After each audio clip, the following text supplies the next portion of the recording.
আমাদের রাজ্য। শুধু বন্যা নয়, ল্যান্ডস্লাইডে ট্রেন বন্ধ, সড়ক যোগাযোগ বন্ধ, প্রচণ্ড বর্ষার মধ্যে অলরেডি সাউথ ত্রিপুরাতে, দক্ষিণ জেলায় রেড অ্যালার্ট, বাকি জেলাগুলিতে মানে সেটা তো অ্যালার্ট জারি করা হয়েছে, স্যাফরন অ্যালার্ট। তো সেখানে রাজ্যের যে পরিস্থিতি, বন্ধ এমনিই বন্ধ, জীবনযাপন দুর্বিষহ অবস্থা।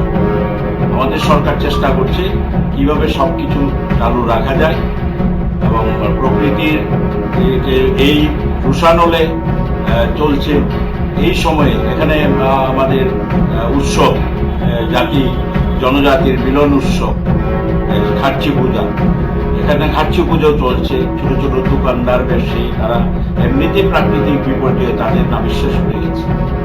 কমিউনিস্ট পার্টি আমাদের এইসব বিপর্যয়ে রাজ্যে বা দেশে এসব নিয়ে মাথা কামায়নি। চায়নাতে বন্যা হলে, চায়নাতে বিপর্যয় হলে ওরা ভীষণ বিষণ্ণ হয়ে পড়ে। ত্রিপুরার মানুষের জন্য, ভারতবর্ষের মানুষের জন্য ওদের কোনো বক্তব্য বলে ওরা ভারতের কমিউনিস্ট পার্টি। আসলে ওরা যখন নিজেরাই বলে আন্তর্জাতিকতাবাদে বিশ্বাস করে। তো সুতরাং মানুষের জন্য এই সময় সবাই আমরা চেষ্টা করছি কিভাবে এই দুর্বিষহ অবস্থা থেকে রাজ্যের মানুষকে রক্ষা করা যায়। এমন একটা কর্মনাশা বন দেখে একটা রাজনৈতিক দল তার দায়িত্ব থেকে মানে সে যে এটা জনহিতকর একটা বন, সম্পূর্ণ কর্মনাশা বন। এই সময়ে এই বন দেখুন, আমরা কেন, মানুষই এটা ব্যর্থ করে দিয়েছে।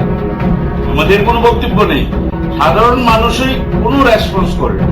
সারা রাজ্যে কোথাও বন্ধ হয়নি। মানুষ ভাবছে কিভাবে মানুষকে রক্ষা করা যায়, এই যে বন্যার কবলিত এলাকাতে কিভাবে মানুষের সাহায্য নিয়ে যাওয়া যায় সেগুলো নিয়ে ভাবছে। সরকারও তৎপর হচ্ছে, রাত দিন কন্ট্রোল রুমের মতো বসে মানুষকে রক্ষা করার যেখানে ভাবনা চিন্তা চলছে, সেখানে ওরা কর্মনাশা বন দেখে এই রাজ্যের মানুষের কপালে আরো দুর্গতি দেখে রেখেছে।